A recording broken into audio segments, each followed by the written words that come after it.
Yung mga idol, kumusta? DJL Sports TV nagbabalik mga idol. Cuadras Casimero tuluyan nang nawala ng belt.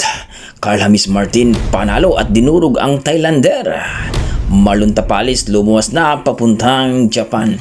Yan ang ating pag-uusapan mga idol. Pero kung bago naman kayo sa aking YouTube channel, baka pwedeng makahingi ng isang like, subscribe at pakipindot na rin ang ating notification bell para ma-update kayo sa bagong video na katulad nito mga idol. Noong nakaraang linggo mga idol ay nasaksihan natin ang laban sa ating pambato na si Carl James Martin, ang ating undefeated, rank number 4 sa IBF Super Bantamweight Division mga idol, na kung saan ay nakalaban niya ang isang Thailander na si Chaiwat na isang malupit din. Well mga idol, umabot lamang ng 6 rounds ang kanilang laban. TKO ang inabot nito.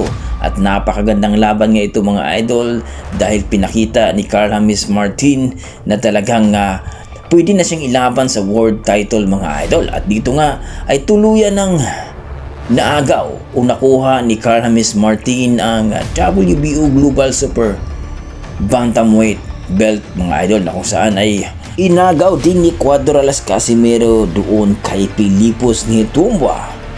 At doon nga mga idol ay tuluyan nang nawala ang belt ni Cuadras Casimero at napunta na kay Martin sapagkat hindi naman niya na depensahan ang naturang belt. Well mga idol, speaking of Cuadras Casimero, ay aasahan na natin mga susunod na buwan ay mayroon na tayong update. At ayon nga sa ating mga boxing fans ay sana ay magkakaroon na po ng strength conditioning coach at mapalaban na po ito dito sa eliminator bout dito kay TG Duhini o ni Rais Alim mga idol, para pagdating ng 2024 ay magiging number 1 na daw ang ating pambato na si Cuadras Casimero.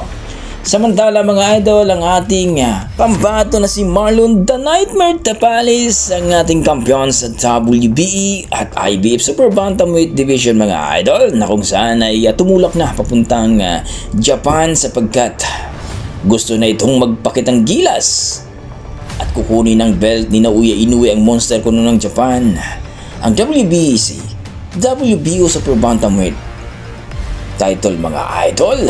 At doon nga sinabi niya ay talagang ipapakita niya kung sino daw talaga ang totoong monster. Ang monster kuno na si Naoya Inoue mga idol ay magiging nightmare sa laban, samantala ang nightmare na si Marlon Tapales ay magiging monster kuno pagdating sa laban. Kayo mga idol, anong masasabi nyo sa ating video? Kayang-kaya kaya ni Marlon Tapales itong monster kuno ng Japan na si Naoya Inoue? I-komento mo na sa baba mga idol para ating pag-uusapan. Maraming salamat.